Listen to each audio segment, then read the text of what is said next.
Berita yang menggemparkan untuk seluruh rakyat Malaysia pada hari ini, di mana keputusan Ahli Parlimen Muar, Syed Shadiq Syed Abdul Rahman, memilih untuk tidak sehaluan dengan Kerajaan Perpaduan maupun Blok Pembangkang Perikatan Nasional PN perlu dilihat secara positif dan perspektif Kerajaan Perpaduan atas sebab-sebab berikut.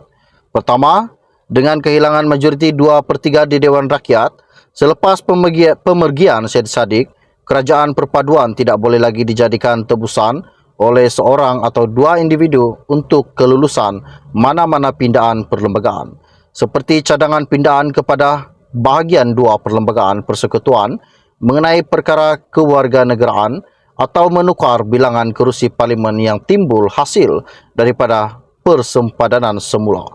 Saya merujuk bukan sahaja kepada Syed Shadiq tetapi juga kepada dua ahli parlimen dari MCA, seorang ahli parlimen dari MIC dan segelintir ahli parlimen dari parti-parti kecil di Sabah dan Sarawak yang mungkin ingin mendapatkan habuan atau konsesi tertentu daripada Perdana Menteri sebagai pertukaran untuk sokongan dalam menyokong pindaan perlembagaan ini. Sebaliknya, Kerajaan Perpaduan perlu mendapatkan konsensus yang meluas baik daripada semua pihak dari dalam Kerajaan Perpaduan maupun daripada Gabungan Perikatan Nasional PN mengenai perkara-perkara seperti persempadanan semula yang bermula pada 2026.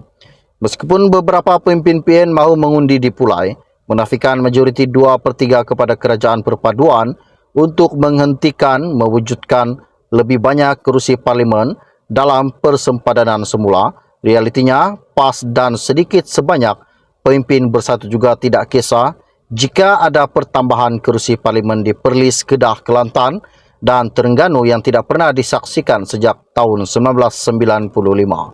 Kedua, kehilangan majoriti 2/3 boleh membuka pintu untuk Kerajaan Perpaduan supaya mendatangani beberapa memorandum persefahaman MOU dengan pembangkang, antaranya termasuk untuk menyokong rang undang-undang kerajaan tertentu seperti Akta Pembiayaan Politik yang akan menginstitusikan peruntukan dana seimbang untuk kerajaan dan juga ahli parlimen pembangkang.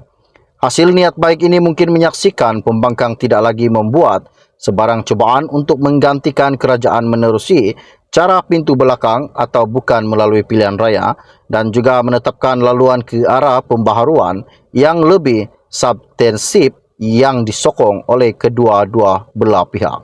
Ketiga, penjajaran baharu muda akan menamatkan persoalan mengapa Syed Shadiq menyerang kerajaan berhubung keputusan tertentu, sedangkan dia sebelum ini adalah penyokong kerajaan. Sekarang garis politik telah dilulus, ini juga bermakna DAP tidak perlu lagi menyokong muda seperti mana mereka menyokong Syed Shadiq di Muar semasa kempen PRU15 dan di kerusi DUN Puteri Wangsa semasa pilihan raya negeri Johor pada Januari 2022. Saya mengucapkan selamat maju jaya kepada Syed Shadiq dan muda dalam usaha mereka menjadi kuasa ketiga dalam politik Malaysia. Saya berharap dia dan rakan-rakannya dalam muda dapat memainkan peranan mereka dalam menghasilkan dasar yang boleh dipercayai dan substantif tentang cara menambah baik proses kerajaan dan pentadbiran di peringkat tempatan, negeri dan persekutuan. Ong Kin Ming adalah bekas ahli parlimen Bangi. Dia juga pernah berkhidmat sebagai timbalan Menteri Perdagangan Antarabangsa dan Industri semasa era Pakatan Harapan.